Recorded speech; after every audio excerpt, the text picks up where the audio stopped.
Hello दोस्तों, आप लोग देख सकते हैं वोल्टास कैसी है। इसमें प्रॉब्लम है कि डिस्प्ले नहीं जलता और रिमोट सेंस भी नहीं करता।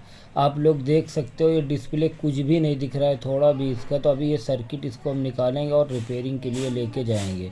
अभी देख सकते हैं आप लोग, हम सर्किट निकाल चुके हैं, अभी लेके जा रहे हैं रिपेयरिंग के लिए। अभी हम लोग रिपेयरिंग करके लेके आ चुके हैं।